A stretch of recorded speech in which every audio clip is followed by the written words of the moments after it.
नमस्कार, मी अजय वर्मा आणि आपण सगळे पाहता थिंकिंग ऑफ यूथ, विचार युवकांची.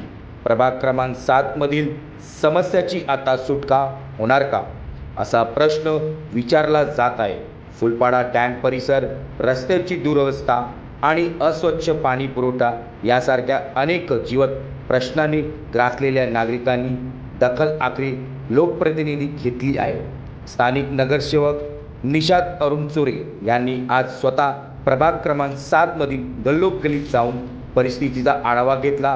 विशेष फुलपाडा टँक परिसरातल्या स्मशानभूमीची दुरवस्थाबाबत नागरिकांनी तीव्र संताप व्यक्त केला होता.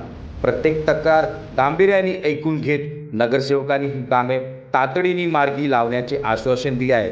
प्रशासकीय दिरंगाई दूर करण्यात लवकरात लवकर विकास कामे पूर्ण करण्याचा शब्द त्यांनी दिला आहे.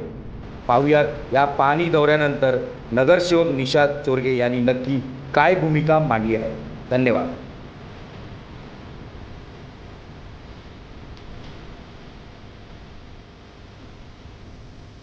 निशाची काय म्हणणं, ज्या प्रकारे प्रभाग क्रमांक 7ची आपण प्रत्येक ठिकाणी पाणी केली, स्मशानभूमी असो, गटर नाला असो किंवा रस्ता असो, सर्व ठिकाणी आपल्याला समस्या पाहायला भेटते. काय म्हणणार?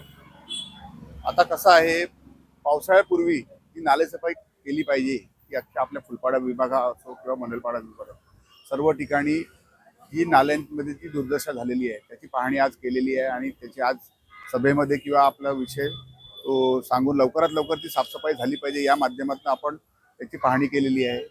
त्याच्या व्यतिरिक्त जो स्मशानभूमीचा जो विषय सांगितला त्याच्यामध्ये पण आपण ऑलरेडी अगोदर पण स्मशानभूमीच्या विषयामध्ये चर्चा झालेली आहे, महासभेमध्ये तो विषय झालेला आहे. त्याच्याबद्दल असं सुशोभित असं स्मशानभूमी तयार करण्याचा असा उद्देश होता आमचा महानगरपालिकेच्या माध्यमातून. आमचं जेव्हा आम्ही निवडणुकीच्या प्रचाराच्या दरम्यान लोकांना सांगत होतो त्या दरम्यानच आम्ही ठरवलेलं की अतिशय सुंदर अशी स्मशानभूमी झाली पाहिजे आणि त्याची आज पाहणी केली. जी गॅसची शेगडी आहे ती पण लवकरात लवकर काही चालू करून आणि लोकांना अवेअरनेस करून देण्यासाठी की बाबा तिकडे गॅस दहनमध्ये पण तुम्ही लोकांनी बॉडी दहन करायला पाहिजे.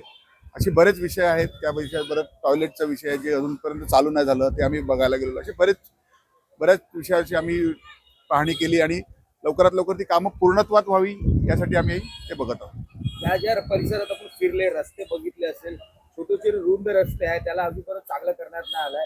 लोकांची मागणी आपल्याकडनं कशा प्रकारे आपण त्यांना पुढे चांगलं काम करून देणार, काय म्हणणार? 100% लोकांनी आम्हाला निवडून दिलं आहे, ते लोकांचं काम करण्यासाठीच निवडून दिलेलं आहे. त्याच्यामुळे आम्ही त्यांची कामं करण्यासाठी कटिबद्ध आहोत. त्यांनी सांगितलेले प्रत्येक कामं आम्ही 100% करण्याचा प्रयत्न करणार. छोट्या छोट्या गल्लींमधली गटारं असो, काही असो, आम्ही आज बरेच विषय केलेले आहेत. अशा नेहमी आपण त्या विषयात चर्चा आणि फेरे करतोच आणि लोकांचे विषय ऐकून त्यांना कसं काय आपल्या महानगरपालिकेच्या माध्यमातून काम करता येईल या संदर्भात आम्ही 100% करणार आहे. तर ज्या प्रकारे विरोधी पक्ष म्हणून बीजेपी आहे आणि मोठे आवाज उचलत असतात, त्यासाठी आपण कशा प्रकारे त्यांनाही आवाहन करणार?